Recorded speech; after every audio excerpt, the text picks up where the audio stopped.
So lately, my YouTube feed has been filled with these iceberg deep dives.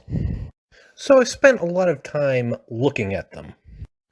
And by looking at them, I mean watching videos of people explaining them because I'm too lazy to actually read them myself.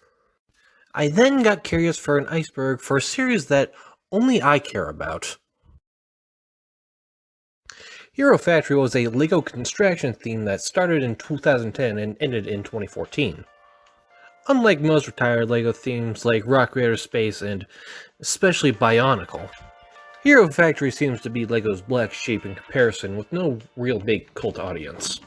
However, I have found some interesting stuff that not a lot of people seem to know about this series.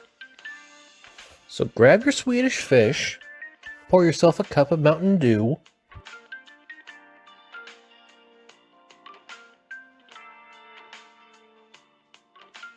put the Swedish fish inside the Mountain Dew because you hate yourself, and worship your nearest sexo as we explore the Hero Factory iceberg.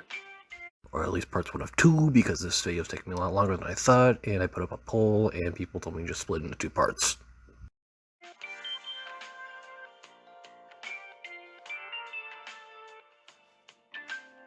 In 2009, LEGO realized that their classic action figure themed Bionicle had started to decline in sales. LEGO decided to pull the plug on Bionicle, and the first series ended in 2010. Hero Factory was made as a response to what LEGO thought was wrong with Bionicle. Bionicle's story was a major barrier for entry due to the fact that it was a long-running narrative that, when it ended, lasted for 10 years. Hero Factory, by comparison, had no big overarching plot, meaning that if you were just getting into the series, you wouldn't need knowledge of the past to enjoy it. The story wasn't the only thing that LEGO addressed. A lot of the Bionicle sets had a very gritty and messy look to them, while Hero Factory sets had a much more clean, consistent, and smooth look to them. When Hero Factory launched in 2010, it was not met with very open arms. There are 2 main reasons for this. The first reason was because it was Bionicle's replacement, and as such, fans of Bionicle chose to boycott the series. And the launch sets were nothing too special. The heroes were modified Avmatoran builds, and for those of you who don't know, Avmatoran builds are considered to be the worst Bionicle sets, and the villains, while having cool designs, were very flawed figures. Most of them had these hollow limb pieces and couldn't move their arms. In 2011, LEGO decided to overhaul their action figure building system. The Character Creature Building System, or CCBS for short, was much more durable and flexible than the old system that Bionicle used. CCBS can be broken down into 3 different systems: a bone skeletal system, a shell armor system, and a peg armor system that you would put on the shells. The primary source of media people know Hero Factory for is the show. Each set wave would get their own episode, with 2010's Rise of the Rookies having 4 parts. Throughout Hero Factory's run, there were 9 main characters. There was the Alpha Team leader, Stormer, Bulk and Stringer, who were Stormer's right-hand men, Furno, the up-and-coming rookie, who was arguably the main character of the series, Surge and Breeze, 2 other rookies and Furno's friends, Nex and Evo, who were introduced in the 2.0 era, and ROCKA, who acted as Furno's rival. Hero cores act as a battery-powered soul for the heroes. Represented by a giant glowing H on the chest, hero cores contain the personality and knowledge of each hero. Starting with Breakout, hero cores would be used to carry codes on the back of them that you could redeem in LEGO's online Hero Factory games. This is why villains in Breakout and Brand Attack came with hero cores. The launch wave of Hero Factory was known as Rise of the Rookies. The story surrounds up-and-coming hero Furno as he tries to prove himself to the Alpha Team leader, Stormer. Meanwhile, a villain named Von Nebula tries to get his revenge on Stormer. The Von Ness mission was when hero Von Ness betrayed the Hero Factory by fleeing a mission while his commanding officer was injured. Ordeal of Fire was the second wave of Hero Factory and introduced the CCBS system. The story follows Alpha Team encountering a group of villains called the Fire Villains, who have the ability to absorb energy. After Surge sacrifices himself to allow the other heroes to escape, they return to the Hero Factory and get an upgrade known as the 2.0 upgrade. Alpha Team returns to the fight with newcomers Nyx and Evo joining them, and they defeat the Fire Villains and rescue Surge.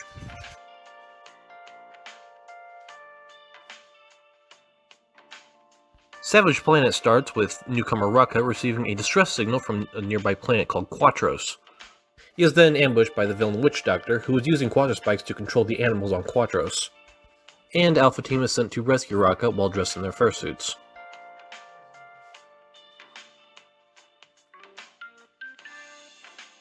Breakout is considered to be Hero Factory at its best. The story starts with the villain named Voltix creating a blackout allowing all the villains in the Hero Factory facility to escape. This causes every single hero to go on a personal mission to recapture one villain each.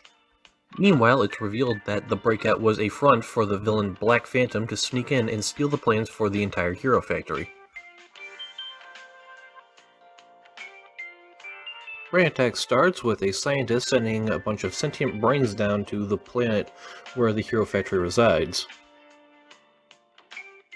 The brains infect to control a bunch of passive monsters all over the planet to attack Makuro City. A tunnel being dug releases a bunch of giant monsters into the city. The heroes respond by building giant mech suits to fight the monsters. I already talked a bit about Alpha Team, but there are other teams that are canonically in the series, such as Beta and Omega Team. The heroes are shown using mini pods to fly around the galaxy called Hero Pods in the show. And these pods kinda look like the containers that the 1 through 3.0 heroes come in. And a fairly well-known fact is that you can put your hero back into their container and effectively give them a hero pod.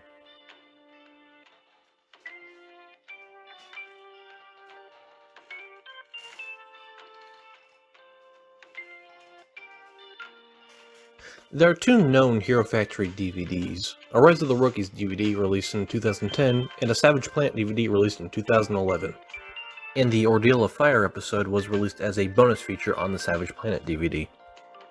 There's also a rumor of a Breakout and Brain Attack mini-movie collection, but as far as I can tell it's fake, and I'll get into why later on in the video. There was also a Hero Factory comic book series published by DC Comics. Unfortunately, it seems that the comic was cancelled after Savage Planet, and I can't find earlier issues anywhere on the internet. There were also Hero Factory chapter books, written by legendary Bionicle writer Greg Farshtey. The books used characters that the show didn't, such as Core Hunter, and through what I could tell, they were really good. Zib is the primary mission director, and QUADAL is his assistant. Mr. MAKURO is the creator and founder of the Hero Factory.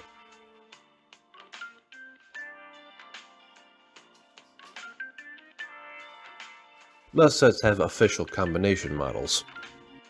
These figures are displayed on the back of the boxes, with one exception. And you know what? It's probably a good thing that Lucas Fowler isn't on the back of the 1.0 boxes, because what in the actual fuck am I looking at? I mean, I think this thing would make me less likely to buy one of the sets. Remember what I said earlier about the canisters? Well, the main function of the dropship is being able to do this.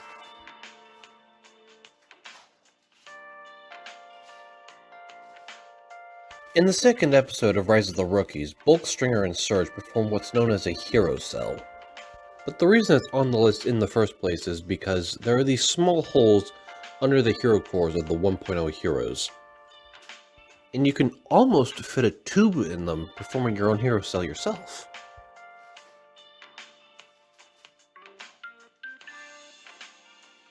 Hero Recon Team was an official hero builder program where you could build and customize your own hero and then later purchase it.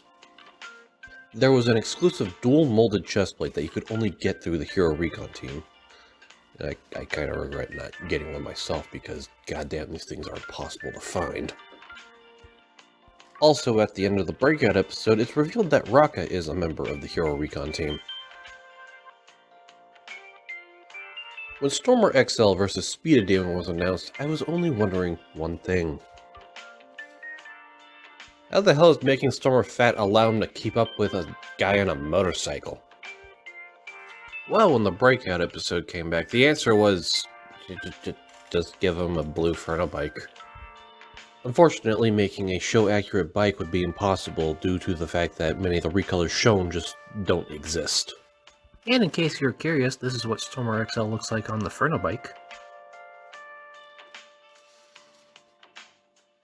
In Ordeal of Fire, Evo had an Asian accent and a very calm monk-like personality. When Evo returned in Breakout, he was turned into a naive rookie. As far as I can tell, there's no official explanation for this, but there are some theories that I'll get into later in this Iceberg. A common issue with a lot of the Hero Factory sets, specifically with the heroes, is that a lot of them only came with one hand. Starting with the 1.0 sets and those stupid, awful, ugly, hollow arms. Most of the 2.0 and 3.0 sets just had one of the hands replaced with a weapon. I think the worst example of this is Breakout because of the weapon piece being used. For some unknown reason, LEGO decided that a handful of Breakout heroes would just have one hand, despite the fact that the blaster they used could fit a hand in it. And finally, in Brain Attack. Fronto XL was the only hero set to not have both hands in all of Brain Attack. I'm not going to get into Invasion from Below because those are mech suits and they're very different. But if you're curious, there is one character who has had both hands in their set, and it's BREEZ.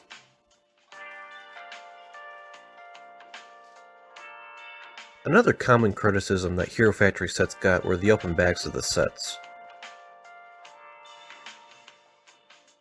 Starting in Breakout, LEGO would start using feet as kind of a back armor plate for the bigger sets. Breakout Stringer's weapon kinda looks like a guitar. I guess it's just a neat little detail for the sound-based hero to have a guitar as a weapon.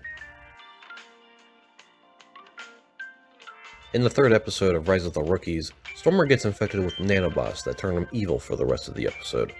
And in Brain Attack, Surge gets infected and possessed by one of the evil brains. This shows that heroes can be taken over and controlled. Maybe there are some sleeper agents in the Hero Factory. Maybe we've already seen one.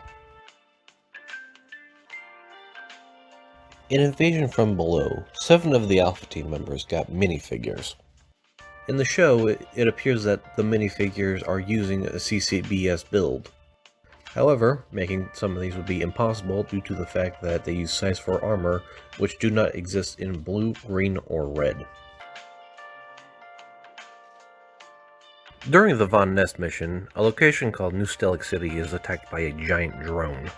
The drone injures team leader Thresher, causing Von Ness to flee in fear. Stormer manages to single-handedly take down the drone, and it's later used as a statue in commemoration of Stormer's actions. It's also unknown where this drone came from. Breakout is the last time that Ness and Stringer are seen in the series. It's unknown why, though a popular theory is that it's due to lack of popularity of the characters' sets. In the third episode of Rise of the Rookies, it's revealed that BREEZ can talk to animals. And in Brain Attack, it's again stated that she can talk to animals, though she refuses for obvious reasons.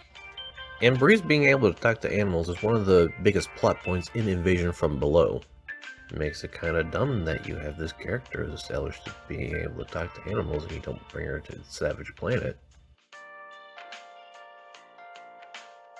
Stormer 2.0, Evo 2.0, and Fangs use minifigure spears. Though, for some reason, these spears are made out of a soft rubber material.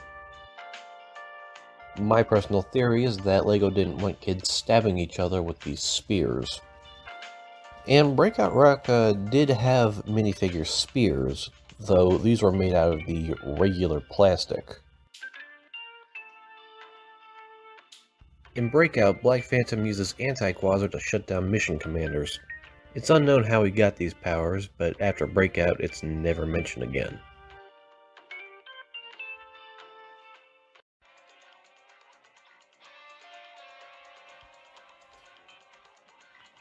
It's no surprise that a show based on a toy doesn't portray the toys particularly accurately. The most obvious one are the backs of figures being covered. ROCKA is always portrayed with golden hands, despite the fact that golden CCBS hands don't exist.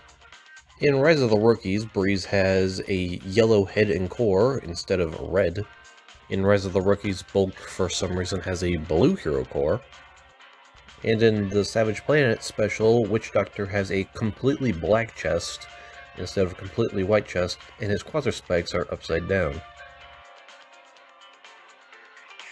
Tom Kenny, most well known for being the voice of SpongeBob, voiced Evo in Ordeal of Fire and ROCKA in Savage Planet, Breakout, and Brain Attack. I bring this up not only because I think it's worth pointing out that LEGO at one point did care enough about the series to bring in top-tier voice actors. I also heard a theory that the reason for Evo's personality change was because they couldn't get the original voice actor, but I just proved that wrong. Mark Hamill, best known for playing Luke Skywalker and the best Joker ever, fucking fight me, voices Von Nebula and Black Phantom in the series. In the Breakout episode, 3 villains didn't appear, those villains being Core Hunter, XT4, and THORNRAXX. 2010's Vulcan Vapor was the only limited edition set in Hero Factory. It was also only one out of 2 2-pack sets in the series, the other one being Queen Beast. There are also a handful of set bundles released for the 2.0 and 3.0 series. There were a handful of polybags released for the theme. Most of them were just spare parts, but the Brain Attack one gave us an exclusive black brain. And the Invasion from Below ones were just full-on mini sets. So if you go to look up the Savage Planet episode on YouTube, you'll find part 1 and nothing else. For whatever reason, the second part of the Savage Planet special is just nowhere to be found. Earlier this year, I uploaded the full movie, but LEGO took it down. Which, I mean, is completely fair because it's just a straight-up pirated movie. And earlier today, when I'm recording this, someone found part 2 in a different language. Maybe Savage Planet Part 2 was just buried in LEGO's YouTube channel, but I somehow doubt that. I will have a link in the description to an unlisted Savage Planet full movie, but if that link goes down, then don't expect me to upload it a third time. Near the end of the Brain Attack episode, Surge sends an army of blank heroes down to attack the rest of the heroes. The interesting thing about this is the fact that these blank heroes function as perfectly normal robots despite the fact they have no core, meaning that the hero core is not in fact the power source of a hero. In the beginning of Savage Planet, we see a ROCKA 2.0, and later on we see a Bulk and Stringer 2.0. Now the designs for these figures aren't really anything that special, it's literally just their 3.0 models with the 2.0 skull cap pasted on, though for whatever reason they gave ROCKA completely unique headgear that isn't seen on any other set. And in the Breakout episode, Stringer is seen using his 1.0 weapon as a regular gun. The containers for the 1.0 heroes were autographed in canon by the characters themselves, revealing their first names. The 2.0 heroes didn't have such autographs, so you would need to go onto the Hero Factory website to find out that next in Evo's names were Julius and Nathan. ROCKA had no such thing. The way that you would find out his first name is if you look in the credits of an episode he was in. And there you would see that the character is named Daniel ROCKA. Okay, quick correction. He's only credited as Daniel ROCKA in Savage Planet and Brain Attack. In Breakout, he's just called ROCKA. In the beginning of the Brain Attack episode, Bulk and Breeze are seen in their 2.0 forms as opposed to their Breakout forms. My best guess as to why this is the case is because the studio didn't feel like making a Breakout Bulk and Breakout Breeze model that they would discard 5 minutes later. Though for some reason, Breeze's printed armor piece is just a solid grain armor piece. Okay, this is only on here because not a lot of people seem to know this, and I keep getting into fights about it. In the beginning of the Brain Attack episode, when we see a wild Scarox pre-possession, there is no stinger, there are no pincers, this thing is not a scorpion. And when we look at Scarox's face, it looks more spider-like than anything else, despite the fact it still only had 6 legs.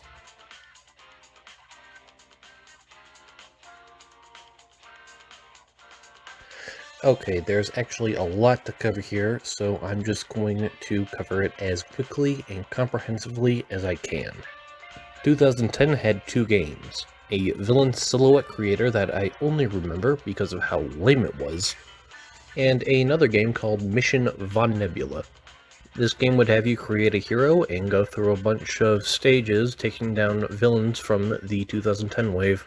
I never really liked this game because it was very hard and annoying.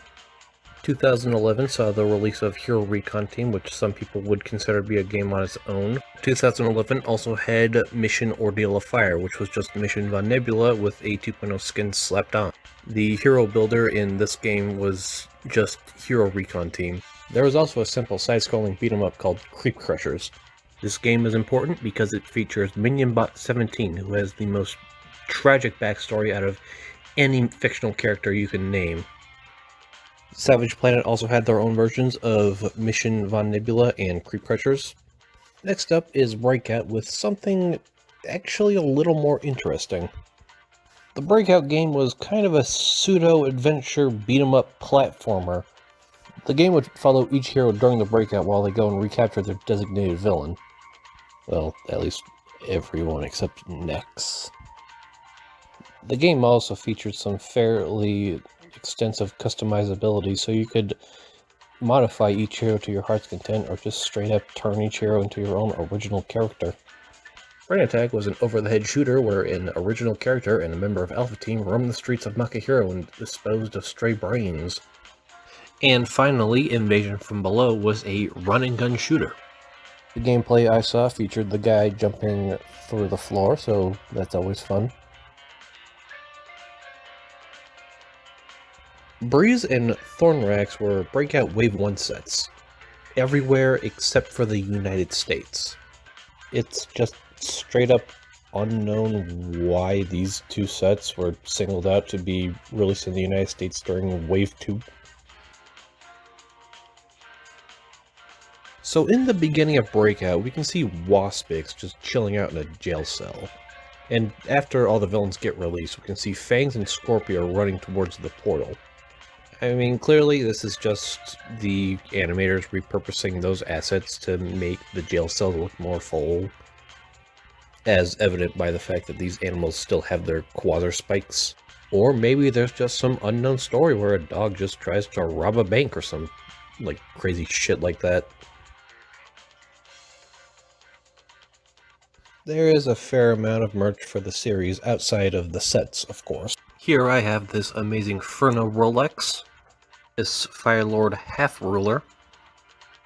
There's also this Brain Attack keychain. But I think the weirdest are these Legoland chest plates and skull caps. I seriously wonder if anyone actually has these, like, in current day, 10 years after they released. Like, is it just cheap, shitty foam that is completely worn down over the past decade? So I've already talked about how in 2011 all of the action figure joints got redesigned to be more durable with CCBS. and that redesign came with a new version of these little guys. For some unknown reason, JetBug comes with the pre-CCBS socket joints instead of the CCBS socket joints. I didn't just swap all my parts out, this is just how the set comes. Pretty much every review of JetBug points this out.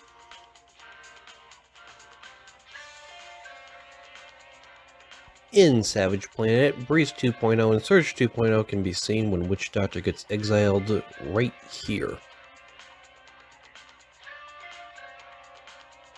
Jang Bricks, formerly known as LEGO Jang, is one of, if not the most popular LEGO content creators on YouTube. He started out doing a variety of things, but really started to gain an audience with his mocks and reviews of Hero Factory sets. Unfortunately, due to COPPA, Jang has been forced to delete the comments of all those old videos, but the reviews themselves are still up.